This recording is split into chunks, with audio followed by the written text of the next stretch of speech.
Ça fait des années que je suis à la recherche de ce temple. J'en peux plus, je vais abandonner. C'est quoi ça? C'est drôle cette machine là-dessus. Squelette. Sagesse, force. Attendez. Ah, c'est inutile. Ça pourrait quand même être utile, mais... Franchement...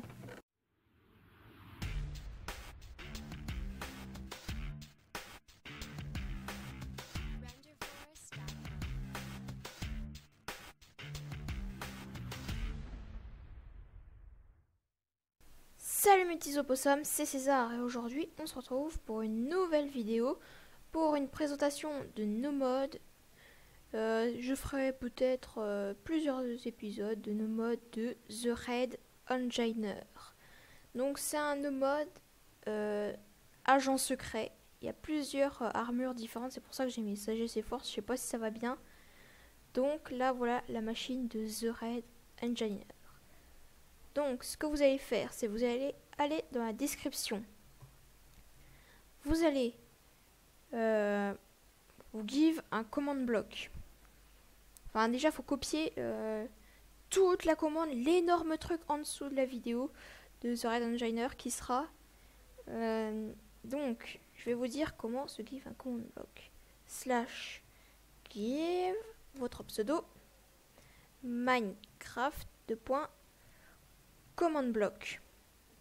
Donc voilà, après vous faites entrée, vous avez votre command block, vous mettez la commande, soit vous cliquez ici là sur par la redstone, ça va être écrit toujours actif et vous mettez terminé et ça va créer la machine. Mais moi je vais pas le faire puisque j'ai déjà la machine et sinon ça va faire je sais pas quoi, un bug. Donc voilà, c'est tout pour le petit tutoriel du début de vidéo. Voilà, on se retrouve avec le squelette là qui... C'est pas ton temple ça. C'était peut-être le maître du temple en fait. On va commencer par... allez, sagesse. Donc, on va commencer par le chapeau. Il vous faudra un chapeau en cuir, une étoile de Nether et une torche de redstone. Donc, vous allez jeter tout ça par terre. Là, il y a un mob X-ray. On va l'enfiler. Attends, déjà, détecte nearby mob. Donc, ça va détecter les mobs, voilà, sur un rayon de 12 blocs, si j'ai bien compris. Donc, si je m'éloigne un peu, le squelette... non, c'est plus que 12 blocs, ça. Enfin, peut-être que si. Le squelette arrêtera de clignoter. Donc, c'est pratique si on creuse dans des grottes et tout ça. Et que, on sait pas si y a des mobs juste en dessous. Donc, on va enlever, parce que c'est énervant qu'il clignote. Après, le plastron. On va mettre une tunique en cuir, une étoile de Nether et c'est pas des pistons collants qu'il faut mettre. C'est donc voilà, je recommence. Donc une tunique, une étoile de Nether et 4 pistons normaux, hein, pas collants. Et là, vous aurez un propeller chestplate. Donc ce qu'il va faire, c'est qu'il va faire un jetpack. Regardez. Ouais. Donc slash time 7 0. Ça c'est pas une commande à faire, c'est juste pour mettre le temps beau. Donc ce qu'il faut faire c'est se mettre en sneak et regarder en haut. Normalement on saute, ça nous fait un jetpack. Après on regarde en bas, ça fait plus rien. C'est un peu énervant ça de regarder en haut, mais c'est comme ça le mode. Parce qu'après vous verrez, il y a d'autres choses qui sont assez pratiques. Donc là je me suis fait un peu... Voilà, on va le garder celui-là, il n'est pas énervant comme le casque. Après, donc on a le pantalon. Pantalon en cuir, étoile du Nether et... étoile du Nether, pantalon en cuir et 8 chorus. Donc voilà, on va mélanger tout ça. Cette vidéo est remplie de failles. Non, vas-y. Voilà, un anti-gravity pants. Alors ça, c'est ce qui va avec le jetpack. Donc le jetpack, pour l'activer, il faut regarder en l'air et se mettre en sneak. Mais l'anti-gravity, il sert, on regarde en bas, tout en étant en sneak, et il n'y a plus de gravité pour nous. Du coup, là, on est dans l'élan du jetpack. On arrête de se mettre en sneak, voilà. Et là, anti-gravity. Attendez, je vais me mettre en game mode 0. Game mode 0. Donc, voilà, normalement, si on fait le jetpack normal, on descend, on se fait un petit peu mal. Alors que si on fait le jetpack et qu'on fait l'anti-gravity, bah on n'a rien. Voilà, donc il nous manque les bottes. Les bottes, ça va être donc des bottes en cuir, une étoile du Nether et 8 sucres. 8 petits morceaux de sucre. On aura les flash boots. T'es encore là, toi? Donc, attendez, voilà. Flash boots, elles font plus 40% de rapidité.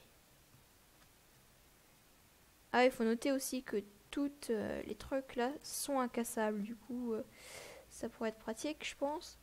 Voilà, on est beaucoup plus rapide que sans... Ah, ça fait un peu moins. Donc voilà, et pour être encore plus rapide avec les bottes, vous avez la poudre de Blaze. Vous la sélectionnez. Vous appuyez sur F pour la mettre dans votre autre main. Et puis là, bam! C'est hyper rapide. Attendez. Je vais... Non! Donc comme je vous l'ai dit, cette vidéo est remplie de failles. Je fais même pas exprès. C'est juste qu'aujourd'hui, je sais pas ce qu'il y a. Donc, je vais vous zoomer un peu. Voilà, terminé, reprendre la partie. Et là, on voit que j'ai des effets sous les bottes. Que j'avais pas avant sans la poudre. Mais il faut bien mettre la poudre dans la main gauche. Parce que sinon, ça va pas fonctionner.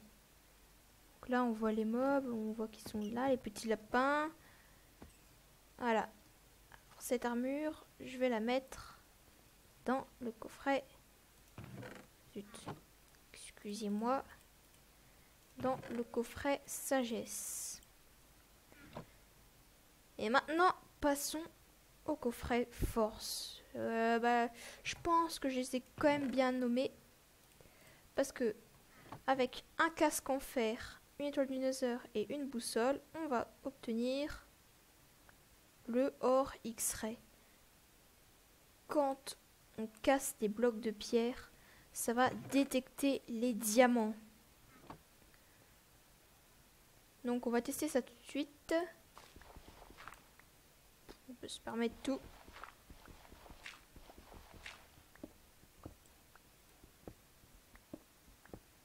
Normalement, on devrait détecter les diamants.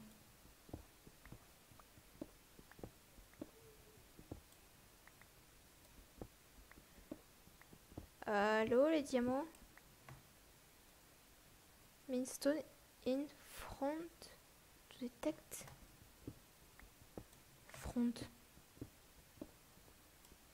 Voilà. Donc j'ai pas trop compris pour le casque, mais j'espère que le reste de l'armure fonctionnera. Donc il vous faut 4 bâtons de Blaze, une étoile du Nether et un plastron en fer pour le Protective Chestplate. Et il vous fait, oui, plus 100% de points d'armure et plus 20% de résistance de recul. Ça tombe bien, j'ai mes petits squelettes, on va tester ça tout de suite.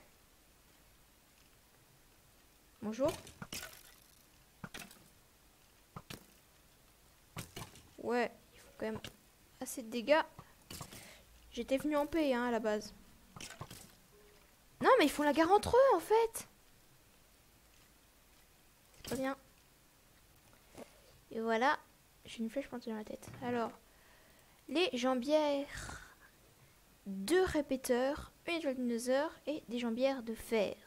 Ça vous fait le Force Field Pant. Là, Ah oui, voilà, c'est ça.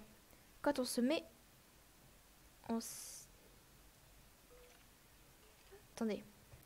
Je me rappelle plus trop comment les utiliser. Lapinou. Voilà, il y a des moutons. Voilà. On se met en sneak en regardant un mob. Et ça l'éjecte quand il est tout proche de nous. Voilà, donc sur les squelettes, ça devrait fonctionner. Messieurs les petits squelettes, venez par là. Voilà. Donc, il est propulsé. Ça, c'est pratique. Si vous avez, par exemple, une horde de zombies,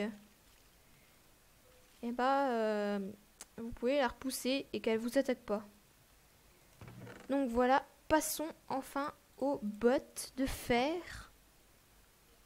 Donc, il faut des bottes de fer, enfin aux bottes plutôt de super agent, un agent double piston, des pieds de fer, des bottes de fer et une enclume, et vous avez les destructive boots. Donc là, on va se faire plaisir. Je crois, il faut regarder en l'air, sauter et bam! Donc voilà, c'est pratique si un bâton, pas de bâton, si vous voulez tout détruire.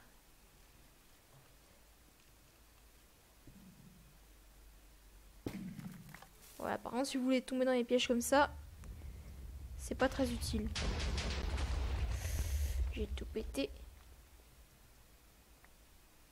Ah, ça fait un carré en fait. Donc voilà, c'est la fin de cette vidéo. J'espère qu'elle vous aura plu. Si elle vous a plu, vous pouvez mettre un pouce bleu. Vous pouvez mettre un petit signe abonné, un commentaire. Et on se dit à la prochaine pour une prochaine vidéo. Je suis pas tombée dans le trou.